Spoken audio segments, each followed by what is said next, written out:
Right now, there is a massive heavy stone sponge sitting right on top of your house. Yep.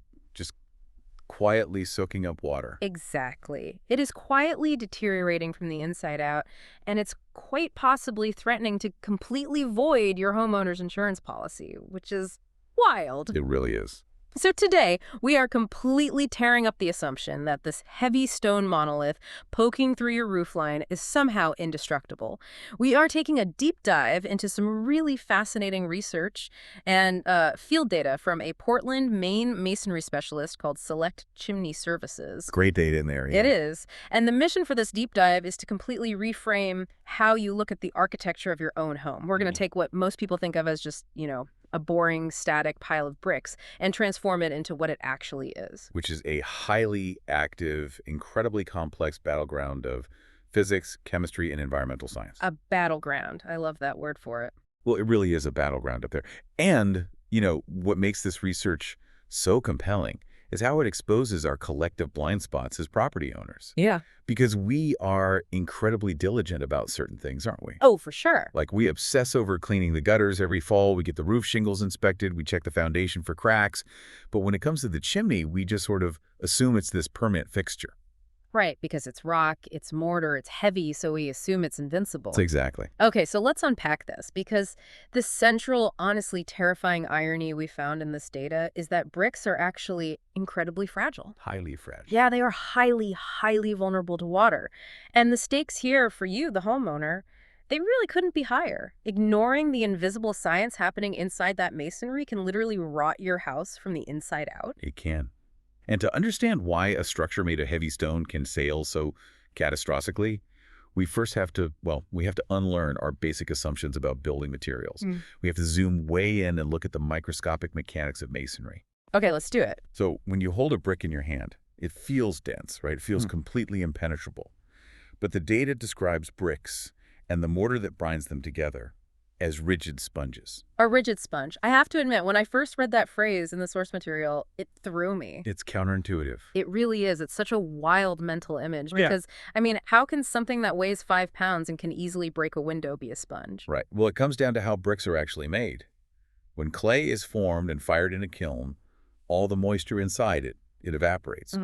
And that process leaves behind this vast microscopic network of pores and capillaries. So it's basically full of tiny holes. Exactly. Structurally, a brick is inherently porous.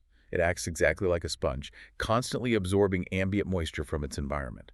It pulls in liquid water from rain and melting snow, but it also pulls in moisture from the heavy coastal humidity that a place like, Portland, Maine experiences basically year-round. So you have this dense, porous structure sitting completely exposed on the highest point of your house, and it's just drinking in water. And if you live in a climate like Portland, or really anywhere that experiences a true freezing winter, that environment eventually turns violently against that waterlogged brick. Yes, it's Because the winter temperatures frequently drop well below freezing overnight and then thaw out during the day.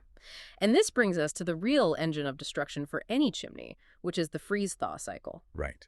This is where the physics get incredibly destructive. Yeah. Because when that absorbed water, which is sitting deep inside those structural microscopic pores, when it freezes into ice, it expands. Right. And specifically, it expands by roughly 9% of its volume. 9%. I always try to visualize this by thinking about leaving a full, sealed glass bottle of water in the freezer. Oh, that's a great example. Yeah, we've all done that by accident, right? You put it in there to chill before a party, you completely forget about it, and then the next morning you open the freezer door and the glass is just shattered into 100 pieces. Yep.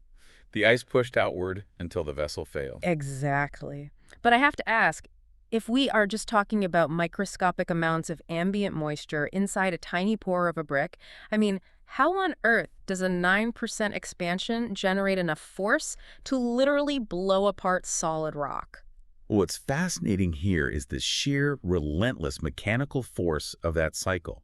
It is the cumulative effect. Ah. It isn't just happening once. It's happening night after night, season after season. Every single time the temperature drops below 32 degrees, that 9% expansion exerts tremendous internal pressure on the rigid walls of the brick and the mortar joints. The ice pushes outward, and it creates a tiny, microscopic fracture. Right. Then the sun comes up, the ice thaws, and the water recedes. but it leaves behind a slightly larger gap than was there before. Which means the next time it rains, that newly expanded pore can hold even more water. You've got it perfectly. It holds more water, which means a larger volume of ice forms the very next night, Oh, wow. which then exerts even more pressure, creating an even larger microscopic fracture. It is this brutal compounding loop of mechanical stress. Over successive seasons, those invisible internal fractures widen into very visible external cracks. And that leads to this, frankly, terrifying process called spalling, right? Yes, spalling is the absolute nightmare scenario for masonry. It's when the freeze-thaw cycle has caused so much internal pressure that the exterior face of the brick literally shears off and falls to the ground. It falls right off. It just flakes away. And that leaves the softer, even more vulnerable interior core of the brick, completely exposed to the elements. Once spalling begins, the structural integrity of the chimney is just in free fall. Moisture doesn't just stay in the chimney anymore, it actually starts penetrating deeper into the home's framing. So as a homeowner, what are the early warning signs? Because I'm assuming nobody wants to wait until the facade of their chimney is raining down onto their backyard patio. No, definitely not. The field data highlights some very specific early indicators you should look out for long before a brick actually falls. The most common one is something called efflorescence. Efflorescence. Right. This shows up as these chalky white, powdery stains on the exterior brickwork. Oh, I've seen that. It almost looks like someone dusted the side of the building with powdered sugar. That's the perfect description. And what you are actually seeing there is the result of water traveling through the brick from the inside out. As the water moves through the masonry, it dissolves natural mineral salts that are inside the clay. Okay, that makes sense. Yeah. And when the water reaches the surface and evaporates, it leaves those white salt deposits behind. So if you see efflorescence, you know for a fact that water is actively migrating through your chimney. You also want to look really closely at the mortar joints.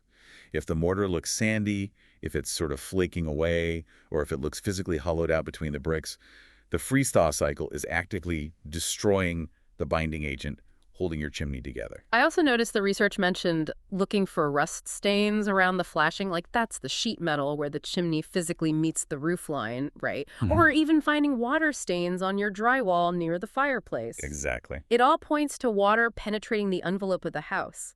So if water is the ultimate enemy here, the logical solution seems incredibly straightforward. You just cover the bricks to keep the water out. It seems perfectly logical, but it is actually the ultimate trap for a well-meaning homeowner. Okay, here's where it gets really interesting. I'm going to play devil's advocate for a second. Go for it. Why can't I just go down to the local hardware store, buy a couple of massive buckets of clear, heavy-duty, waterproof paint or deck sealer, climb up on the roof, and just slather it all over the chimney? I mean, if it seals wood, shouldn't it seal brick perfectly? Well, because sealing a chimney with a film-forming paint is like wearing a rubber wetsuit in the middle of a desert. Okay, I love this. Walk me through that. Well, think about what a wetsuit actually does. If a sudden rainstorm rolls into the desert, the wetsuit will absolutely keep the external rain off your skin. Right. But you are still standing in the desert. You are generating heat and sweat. And the wetsuit traps all your internal moisture inside with you.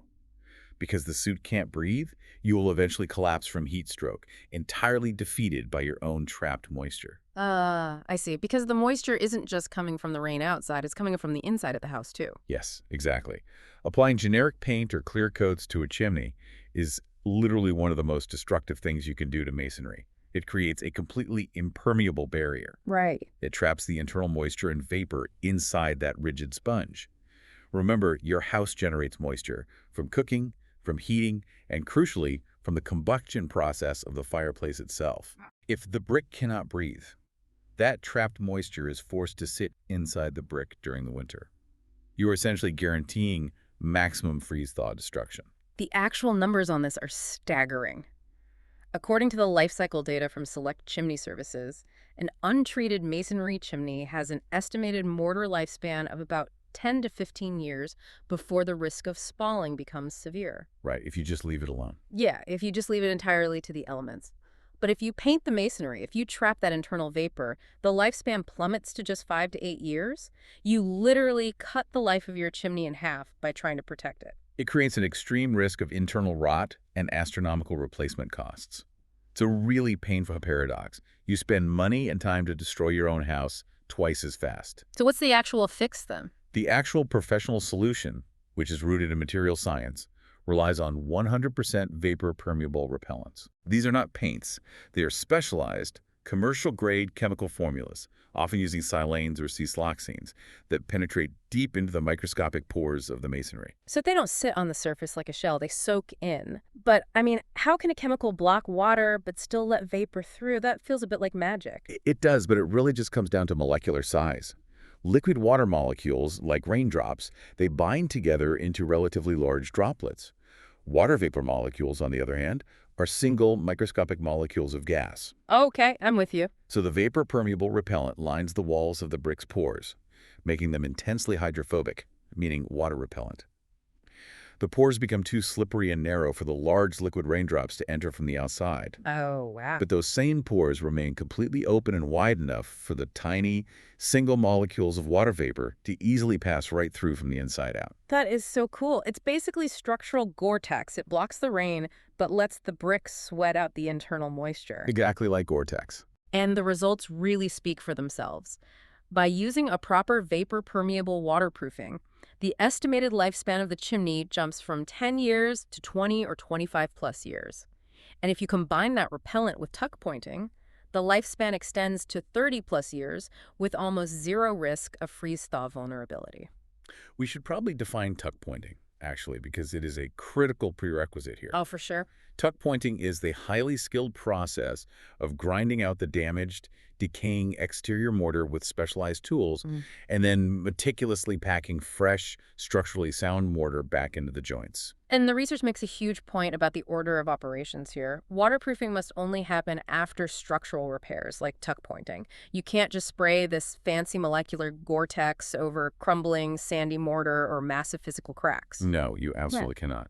A chemical repellent alters the surface tension of the brick. It does not bridge physical gaps.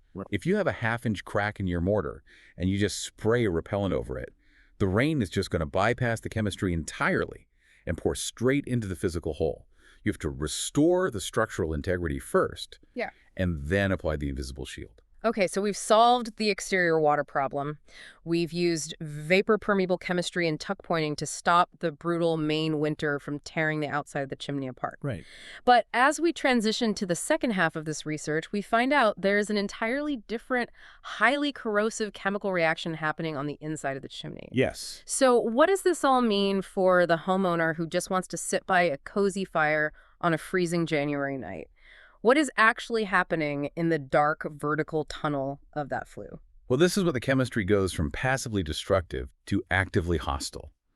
We established that ambient moisture can get inside the masonry. Well, when that moisture mixes with the fissile byproducts of combustion, the smoke, the unburned wood particles, and the acidic gases, it undergoes a chemical change. It cools and condenses on the inside walls of the chimney, creating a highly corrosive, highly flammable substance called creosote. And it turns out you can actually use your own sense of smell as a diagnostic tool for what's happening up there. You really can. The sensory experience of a failing chimney is surprisingly distinct. Yeah. If you are sitting in your living room and you suddenly smell a damp, musty odor coming from the fireplace, something that smells kind of like a wet basement, that means liquid water is actively bypassing your masonry and pooling inside the structure. Yikes. But if you notice an acrid, sharp, campfire-like smell lingering in the room when there isn't actually a fire burning, that is an immediate alarm bell.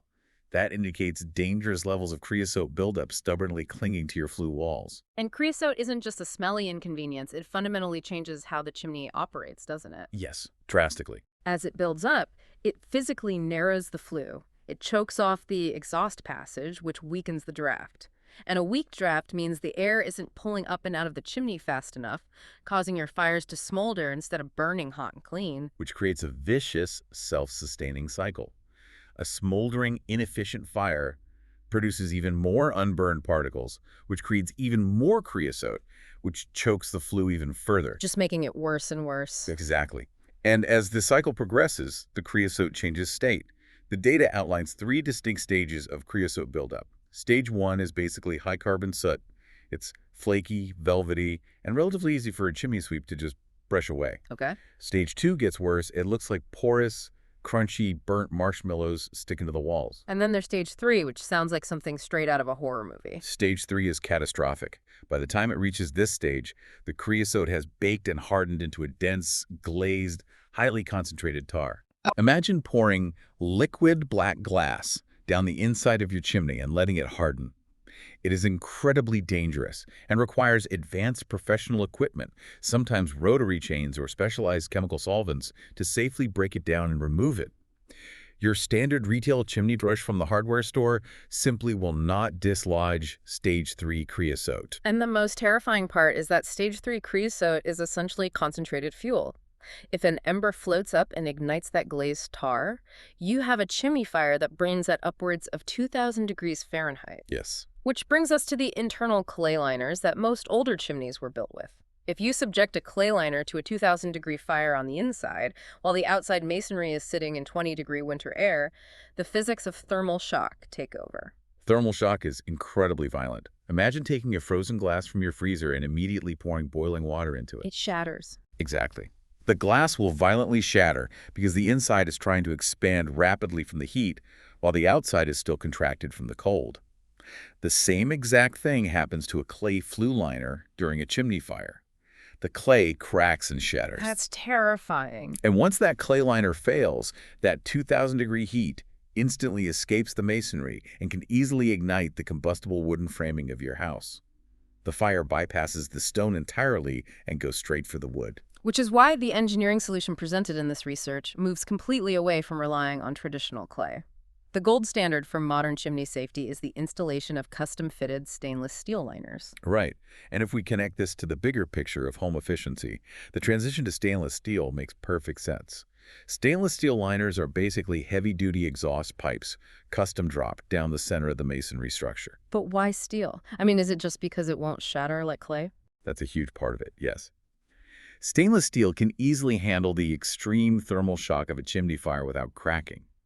It completely contains the venting gases and physically prevents that dangerous heat transfer to the home's wood framing. Right. But it also solves the chemical problem.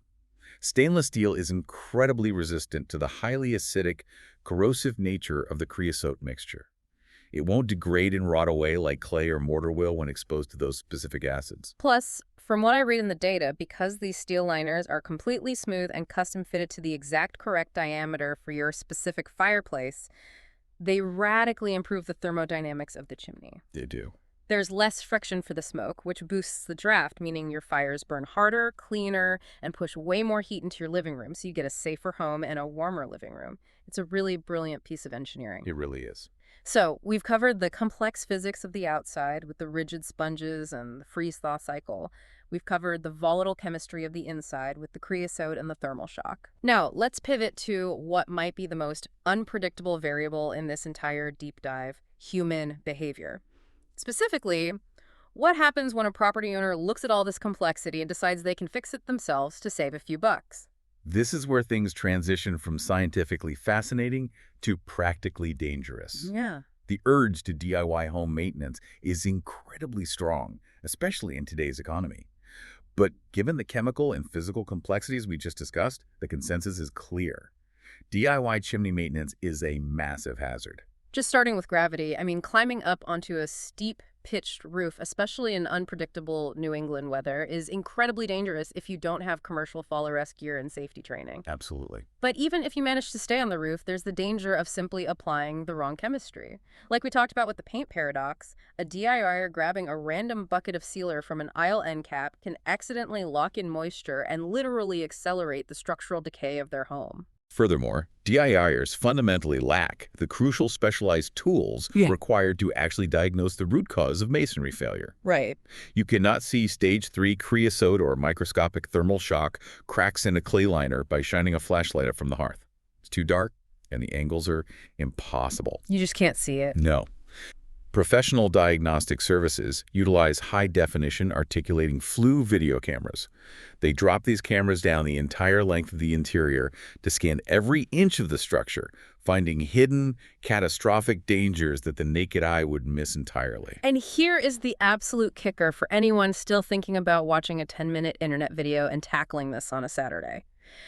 Attempting DIY repairs on a chimney can entirely void your homeowner's insurance policy. Oh, yeah. If you experience a chimney fire or a structural collapse, and the insurance adjuster discovers you were up there applying off-the-shelf sealant and brushing the flue yourself without any documentation from a certified professional, you could be entirely on the hook for the damages. Which raises an important question about how we fundamentally view home maintenance. We are conditioned to view preventative services as an annoying expense, rather than a mathematically sound investment in safety and efficiency. So let's look at the actual economics of this, based on the specific 2026 pricing metrics provided by Select Chimney Services. They outline that a standard residential waterproofing treatment using the correct vapor-permeable molecular repellents costs between $300 and $800. Okay. Obviously, that sliding scale depends on the size of your chimney, how steep your roof pitch is, and how much surface preparation is needed. But $300 to $800, compare that to the thousands or tens of thousands of dollars it costs for full masonry demolition, rebuilding a collapsed chimney from the roof line up, or, worst case scenario, recovering from a structural house fire. When you look at the math, preventative maintenance is incredibly cheap insurance. It is the smartest investment a property owner can make. The data strongly advocates for annual professional inspections. Having a professional use a high-res video camera is truly the only reliable defense against that unseen Stage 3 creosote glazing, and it's the only way to catch those freeze-thaw microfractures before the harsh winter weather arrives and blows the brick apart. Waiting for a brown water stain to appear on your living room ceiling before you call a professional is a massive, costly gamble. It's just not worth the risk. So, to pull all of this together for you listening, the chimney is not just a heavy stack of static bricks. We have to stop looking at it like a permanent, invincible piece of the house. Definitely. It is a breathing, vulnerable system. It is fighting a relentless two-front war every single day of its existence. On the outside, it is battling the violent expansion of the freeze-thaw cycle in wet, freezing weather. And on the inside, it is fending off the corrosive, highly flammable, acidic buildup of creosote. Yep. Protecting it requires highly specific science, vapor-permeable molecular repellents that breathe, and custom stainless steel liners that resist intense thermal shock. It is an incredibly delicate balance of managing moisture, vapor, and extreme heat.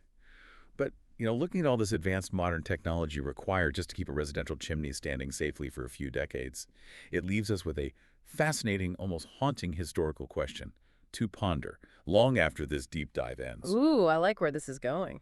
If a modern brick chimney requires advanced Select molecular repellents, high-definition articulating video cameras, and custom fabricated stainless steel liners just to survive a few Maine winters, how on earth have ancient, unprotected masonry structures, like the sprawling Roman aqueducts or massive medieval castles, managed to survive centuries of those exact same freeze-thaw cycles?